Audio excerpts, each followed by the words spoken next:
Certainly the most enduring achievement of King Solomon's reign was the building of the temple in Jerusalem. It was to serve as God's permanent dwelling on earth, so no expense was spared in its construction. The finished product was marveled at throughout the world. For over 400 years, this magnificent representation of God's presence served as the focal point of Israelite religion. The destruction of the temple in 587 BC at the hands of Nebuchadnezzar was arguably the greatest tragedy experienced by the Israelites. Forced to leave their country of origin, the exiled community longed for the familiar setting of Israel, and the now destroyed temple came to symbolize their lost prosperity. Roughly 50 years after the temple's destruction, King Cyrus of Persia ended the Babylonian domination of the ancient Near East. Cyrus generously allowed exiled peoples to return to their countries of origin. Now the temple could be rebuilt. That is, if the money could be raised. Under the guidance of Professor David L. Peterson, we shall see that this is the setting of Haggai and the first 8 chapters of Zechariah. Both the books of Haggai and Zechariah begin with verses that set their historical context. These verses are similar to those found at the beginning of other prophetic books, like those of Amos or Jeremiah. But there is one huge difference. Haggai and Zechariah begin with references to a foreign king, Darius, whereas many earlier prophetic books began with reference to a king of Israel or a king of Judah. This simple difference reflects a major change for those who worshiped Israel's God. From the period of roughly 1000 to 600 BC, those people had lived in a nation ruled by a member of the house of David. And although members of that house were still around, what had been a monarchy was now a rather small precinct in the Persian Empire. Still, that little place on the larger map of the ancient Near East was important. First, it was important to the Persians. The territory, which we may now call Judah, sat on the far western flank of the Persian Empire. In such a location, it possessed strategic importance. Persia wanted to control Egypt and influence Phoenician cities on the Mediterranean coast. Persian troops moved through this area, and so they needed food and supplies for their army. All this meant that in 520 BC, when both Haggai and Zechariah were active, Darius, the Persian king, wanted the local people in these regions to be as content and hospitable as possible. As a result, the Persians provided some of the resources for major building projects in the area, including funds for the rebuilding of the temple in Jerusalem. Second, Judah was important to those who worshiped God. Those who worshiped Israel's God now lived in Egypt, Cyprus, Babylon, and elsewhere. Worship of the God of Israel, one might even now say early Judaism, had become a truly international religion. But it still had a theological, geographical focal point. Jerusalem. Though the temple lay in ruins, the idea of God's presence in Zion had been preserved in the Psalms and in other literature. God had been present to those in exile, as Ezekiel makes clear, but Jerusalem remained an especially holy place. Even before the temple was rebuilt, worship of various sorts was still going on in Jerusalem. Nonetheless, the regular round of sacrifices and other standard forms of worship, as described especially in Numbers and Leviticus, could take place only if the temple were rebuilt. So for both Persians and Israelites, rebuilding the temple was appropriate. But after some preliminary attempts, the building still had not been erected. This is where Haggai and Zechariah enter the scene.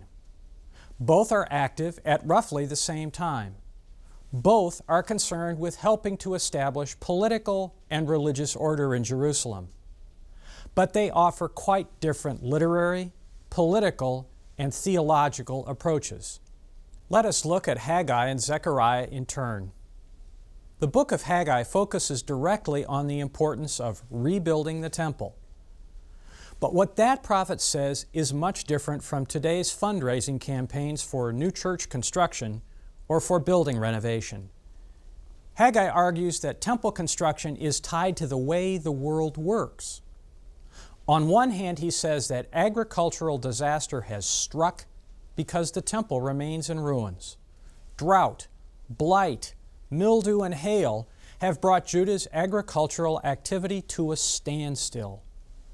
On the other hand, he maintains that if the temple is rebuilt, wealth beyond measure will pour into this small area. This almost magical effectiveness of rebuilding the temple probably seems strange to us. And yet, Israel felt deeply that God was uniquely present to them in Jerusalem. Without an appropriate earthly symbol for the indwelling presence of God, things were in disorder throughout the universe. The book of Zechariah presents a far more complicated picture, primarily since it includes both vision reports and prophetic sayings.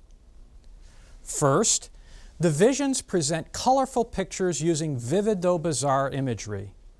We should not feel embarrassed if we do not understand these visions immediately, since the text makes very clear that Zechariah himself couldn't always make sense of them. In the very first vision report, we are told that the prophet sees some horses, to which he responded immediately, "What are these?" These difficult-to-understand visions provide the occasion for a message. In that first vision, we hear the message in Zechariah 1:11. The whole earth remains at peace. On the surface, that sounds pretty good. But the angel of the Lord reacts as if it were bad news. The angel utters words of lament, "O Lord of hosts, how long will you withhold mercy from Jerusalem?" This angel knows that the peace and stability of the world during the early Persian period is bad news for Jerusalem. Jerusalem remains an unrestored city. There is no new order to replace the old one.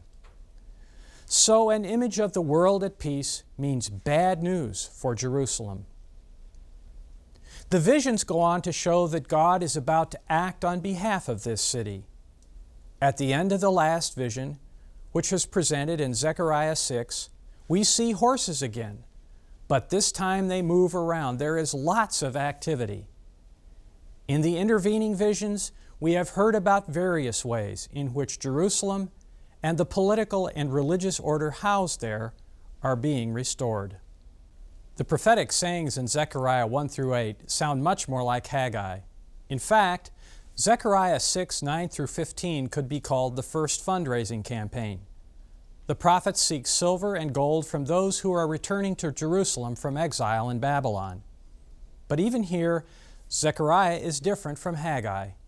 Haggai was telling the people to build the temple, whereas Zechariah emphasizes the importance of what God is doing to help Israel. The book of Ezra narrates some of these same events. Ezra 3 reports that early in the building of the second temple, many of the people who had seen the first house on its foundations wept with a loud voice when they saw this house, though many shouted aloud for joy. Clearly, some were overjoyed that the temple was being rebuilt. Others knew that this second temple was far less majestic than Solomon's temple.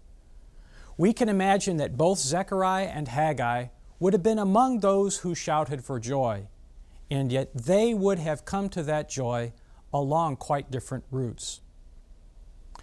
Whether along the route taken by Haggai or by Zechariah, people helped rebuild the temple and the religious community associated with it. This temple and the city in which it was located was the place in which early Judaism began to emerge during the time of Ezra and Nehemiah.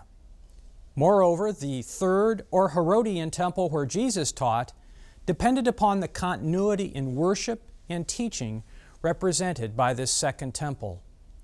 So Jews and Christians today depend upon the preaching and fundraising activities of these two often forgotten prophets, Haggai and Zechariah.